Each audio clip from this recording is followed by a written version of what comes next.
ICC champions trophy 2025-এর ফাইনালে মুখোমুখি হয়েছিল নিউজিল্যান্ড এবং ইন্ডিয়া। সেই খেলায় ইন্ডিয়া জয়লাভ করে এবং নিউজিল্যান্ড পরাজিত হয়। ইন্ডিয়া জয়লাভ করার মাধ্যমে তারা হ্যাটট্রিক শিরোপা ঘরে তোলে, অর্থাৎ এর পূর্বেও তারা দুইবার আইসিসি চ্যাম্পিয়ন্স ট্রফির শিরোপা অর্জন করেছিল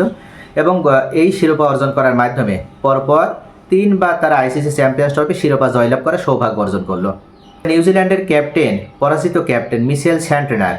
উনি এক্ষেত্রে চরম আকারে ক্ষুব্ধ প্রতিক্রিয়া ব্যক্ত করেছে এবং উনি সাংবাদিকদের সামনে উল্লেখ করেছেন যে উনি ইন্ডিয়ার 11 জন প্লেয়ারের কাছে পরাজিত হয়নি, ওনারা মাত্র একজন খেলোয়াড়ের কাছে পরাজিত হয়েছে। অত্যন্ত চমকপ্রদ এবং বিস্ময়কর একটি কথা মিশেল স্যান্টনারের মতন একজন ভদ্র ক্রিকেটারের কাছ থেকে আমরা শুনতে পেরেছি। আসলে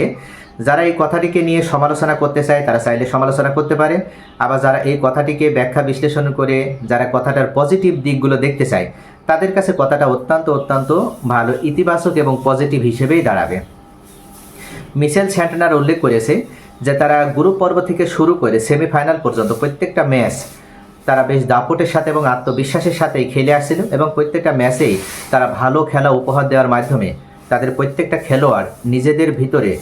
সর্বোচ্চ পরিমাণে চেষ্টা করার মাধ্যমে ভালো পারফরমেন্স করে তারা ফাইনালে উত্তীর্ণ হয় এবং তারা সকলে আশাবাদী ছিল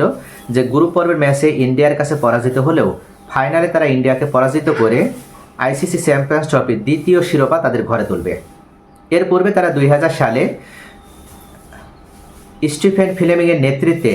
সর্বপ্রথম নিউজিল্যান্ড আইসিসি চ্যাম্পিয়ন্স ট্রফির শিরোপা জয়লাভ করেছিল এবং নিউজিল্যান্ডের ইতিহাসে আইসিসির কোনো বড় ইভেন্টের ওই একটি মাত্রই পুরস্কার তাদের রয়েছে এবং তারা এই ম্যাচের ইন্ডিয়াকে পরাজিত করে দ্বিতীয়বারের মতো আইসিসি চ্যাম্পিয়ন্স ট্রফির শিরোপা অর্জন করতে চেয়েছিল, কিন্তু সেটা হয়নি শুধুমাত্র একজন খেলোয়াড়ের কারণে। মিশেল স্যান্টনার বলেছেন যে তারা বিরাট কোহলি বা দলের আরও অন্যান্য যে গুরুত্বপূর্ণ খেলোয়াড় রয়েছে শুভমান গিল, তাদের কাছে পরাজিত হয়নি, তারা পরাজিত হয়েছে শুধুমাত্র রোহিত শর্মার অতি মানবীয় ইনিংসের কাছে। মিশেল স্যান্টনার বলেছে যে রোহিত শর্মা ওই দিন যদি এই গুরুত্বপূর্ণ নকটি উপহার দিতে না পারত বা এই ফাইনাল ম্যাচে তিনি যদি এত সুন্দর বা অতি দানবীয় যদি ক্রিকেট না খেলতে পারত তাহলে নিউজিল্যান্ডই ফাইনালে ইন্ডিয়াকে পরাজিত করে তারা চ্যাম্পিয়ন হওয়ার গৌরব অর্জন করতে পারত। মিশেল স্যান্টনার বলে যে আমরা 20 রানের মতন রান কম করেছিলাম, অর্থাৎ টোটাল আমাদের 252 রান আমাদের হয়েছিল, ইন টোটালে 252 রান হলো, আমাদের আরও 20 রান করা উচিত ছিল এবং সেক্ষেত্রে এই 16 উইকেট বা যে পিচে খেলা হচ্ছে এই পিচে ফাইনাল ম্যাচে নিউজিল্যান্ডের কোনো বড় ক্রিকেটারই ভালো একটা কামব্যাক করতে পারেনি এবং তারা এমন কোনো জুটি করতে পারেনি যে জুটির মাধ্যমে নিউজিল্যান্ডের রান আরও কিছুটা সামনের দিকে এগিয়ে নেওয়া যেত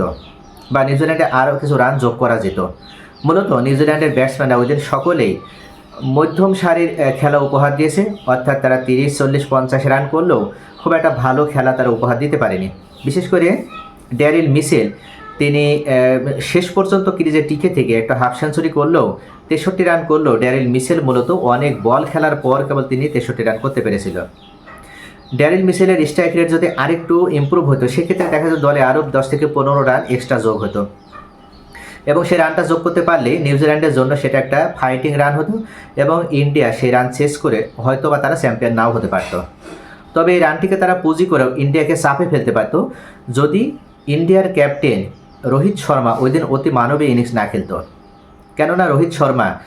গ্রুপ পর্বের ম্যাচ থেকে সেমিফাইনাল পর্যন্ত কোনো ম্যাচেই তিনি ভালোভাবে রান পাচ্ছিল না, তবে এই ফাইনাল ম্যাচে তিনি সমস্ত